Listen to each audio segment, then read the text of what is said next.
Shalom, semangat pagi. Mengawali, saya ingin berbagi dengan Anda hal yang saya syukuri. Malam minggu kemarin, kami mengajak 2 orang keponakan kami laki-laki dan perempuan untuk jalan-jalan. Kami pun membawa mereka di dalam mobil dan juga mencari tempat yang tidak terlalu banyak orang, sehingga mengurangi resiko pandemi sekarang ini. Kami pun mulai mencari tempat ke daerah yang baru pertama kali kami datangi.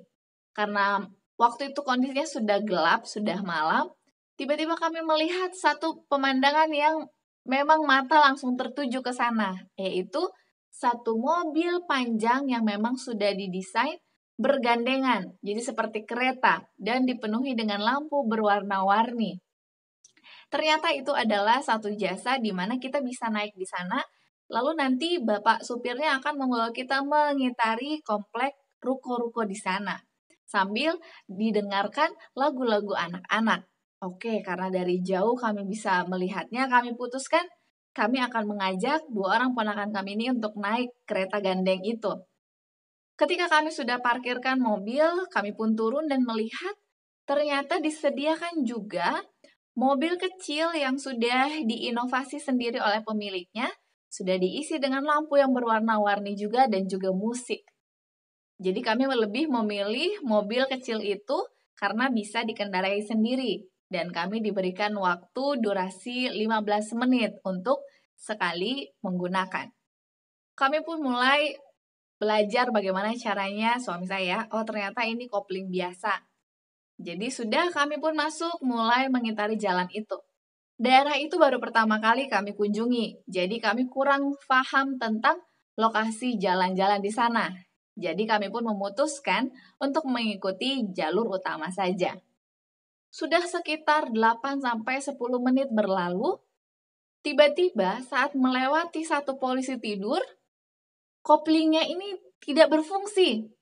Lalu karena memang kami jalan sangat lambat, suami saya pun mengerem dan mulai memeriksanya. Kenapa koplingnya ini tidak berfungsi?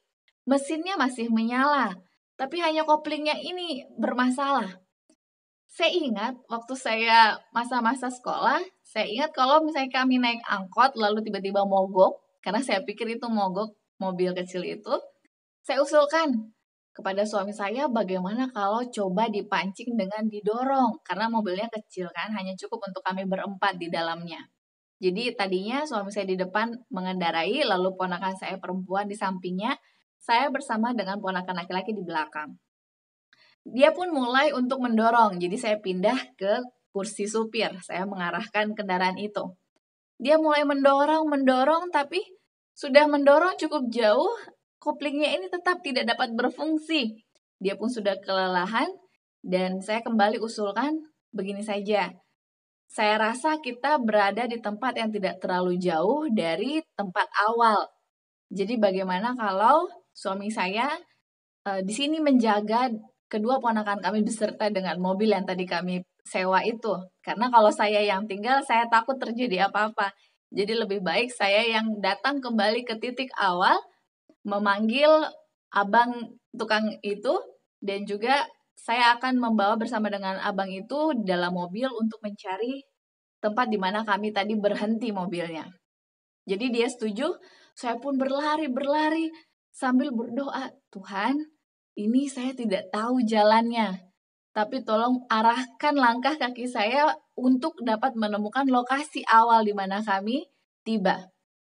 Puji Tuhan, Tuhan arahkan saya memang tepat sekali hingga saya tahu, oh sepertinya belok ke sini. Dan patokan saya adalah jalan raya, karena tempat tadi awal dari mobil yang warna-warni itu tepat persis di dekat dengan jalan raya utama. Oh, saya mulai mengarahkan, oh tadi saya lihat ada minimarket ini. Jadi saya terus akhirnya saya temukan abang tadi. Saya jelaskan kondisinya, maka abang itu bersedia datang bersama dengan mobil. Jadi saya bawa kendaraan kami pribadi. Saya mulai mengingat tadi saya datang dari sini dan akhirnya saya menemukan tempat di mana saya meninggalkan suami saya tadi bersama dengan 2 orang keponakan. Abang itu pun mulai memperbaiki tapi sepertinya tidak bisa juga diperbaiki. Lalu abang itu mengusulkan, gini aja mbak, gimana kalau mbaknya ganti mobilnya, karena masih ada mobil satu lagi. Jadi mbaknya masih bisa menggunakan sisa waktunya untuk berputar-putar di sekitar komplek ruko ini. Tapi saya bilang terima kasih banyak bang, lebih baik kami sampai di sini saja. Setelah berpamitan dengan abang itu, sebelum pulang membawa kembali para ponakan kami singgah sebentar di minimarket untuk mencari makanan ringan yang disukai oleh mereka. Saya sangat bersyukur kepada Tuhan meskipun saya tidak tahu daerah ruko komplek tadi itu, tapi Tuhan membantu saya menemukan tempat yang tepat. Saya bersyukur walaupun kami ada masalah, tapi Tuhan membantu kami keluar dari masalah itu. Inilah hal yang saya syukuri atas penyertaan Tuhan bagi kami. Saya rindu Anda pun dapat memiliki hal yang Anda syukuri. Mulailah dari hal-hal yang sederhana, yaitu hal-hal yang kecil. Baik, judul bacaan renungan pagi kita hari ini di tanggal 7 Juni ialah kita memilih teman hidup yang mengasihi Allah. Ayat intinya tertulis dalam Amos 3 ayat yang ketiga.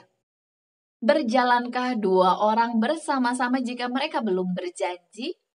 Penjelasannya, Tuhan tidak berubah, Ia benar, berkemurahan, berbelas kasihan, setia dalam melakukan firman-Nya, baik dalam janji-janji maupun dalam ancaman-ancaman. Salah satu dari bahaya terbesar yang mengelilingi umat Allah dewasa ini ialah bahaya pergaulan dengan orang-orang yang tidak beriman. Teristimewa dalam mempersatukan dirinya dalam pernikahan dengan orang-orang yang tidak percaya. Bagi banyak orang, kasih kepada manusia memudarkan kasih kepada ilahi. Mereka mengambil langkah pertama dalam kemurtatan oleh mempertaruhkan perintah Tuhan, dan kemurtatan total sering menjadi akibatnya. Telah terbukti berbahaya bagi orang-orang untuk melakukan kehendak mereka sendiri yang berlawanan dengan tuntutan Allah. Adalah pelajaran berat bagi manusia untuk mengetahui bahwa Allah bersungguh-sungguh dengan apa yang dikatakannya. Biasanya, mereka yang memilih orang-orang yang menolak Kristus dan menginjak-injak hukum Allah menjadi teman-teman dan sahabat-sahabat mereka, pada akhirnya akan mempunyai pikiran dan roh sama dengan orang-orang itu. Jika kita dapat naik ke mutu moral yang tertinggi dan mencapai kesempurnaan tabiat yang saleh, betapa perbedaan harus digunakan dalam pembentukan persahabatan dan pilihan seorang teman hidup. Banyak orang yang memulai perjalanan hidupnya memiliki sifat jujur dan setia, tetapi lingkungannya terbatas. Sama seperti Salomo dalam kedudukannya yang tinggi, oleh satu langkah yang salah dan tak dapat ditarik kembali dalam hubungan perkawinan, kehilangan jiwanya, dan menarik orang lain ke dalam jurang kebinasaan. Pergaulan yang sembrono yang tidak mempunyai prinsip yang dalam, membalikan hati orang-orang yang tadinya mulia dan benar kepada kesia-siaan, kepelesiran yang merusakkan, dan perbuatan buruk semata-mata. Kita harus selalu merasakan perhatian yang mendalam akan keselamatan orang yang tidak mau bertobat, dan harus menyatakan terhadap mereka itu suatu roh kemurahan hati dan budi bahasa. Tetapi kita dapat memilih sahabat-sahabat kita dengan aman hanya orang-orang yang adalah sahabat-sahabat Allah. Aplikasi bagi kita hari ini terlebih khusus bagi para orang muda kita yang ingin mencari pasangan hidup. Pilihlah calon pasangan Anda yang seiman. Itulah yang terutama. Karena jika tidak, maka dalam pernikahan kita akan memiliki banyak sekali masalah. Untuk itu, jika Anda ingin memiliki kehidupan rumah tangga yang berbahagia, mintalah kepada Tuhan agar dituntut menemukan pasangan hidup yang seiman. Slogan kita, awali hari ini dengan renungan pagi. Dan menjadi pokok doa kita hari ini, jika ada di antara kita yang sudah memiliki pasangan hidup namun belum seiman di dalam Tuhan, tetaplah kita doakan pasangan kita tersebut. Karena firman Tuhan menyampaikan, demikianlah tinggal ketiga hal ini, yaitu iman, pengharapan, dan kasih. di dalam 1 Korintus 13 ayat yang ke-13. Mari kita terus beriman kepada Tuhan dan memiliki pengharapan agar kelak suatu saat nanti pasangan kita ini dapat mengenal kasih Tuhan yang begitu besar, dan dengan begitu mereka akan mencari kebenarannya dan menerima Tuhan sebagai juru selamat pribadi. Jika ada di antara Anda yang ingin turut didoakan, mari tuliskanlah usulan doa Anda di dalam kolom komentar di bawah ini, dan dalam kolom yang sama, Anda pun dapat berbagi cerita hal yang Anda syukuri ataupun kesaksian hidup Anda atas kebaikan Tuhan. Terima kasih banyak. Esok hari kita akan melanjutkan bacaan renungan pagi kita. Sampai jumpa, jagalah kesehatan kita, dan mari kita terus bersyukur untuk hal-hal yang kecil. Tuhan memberkati.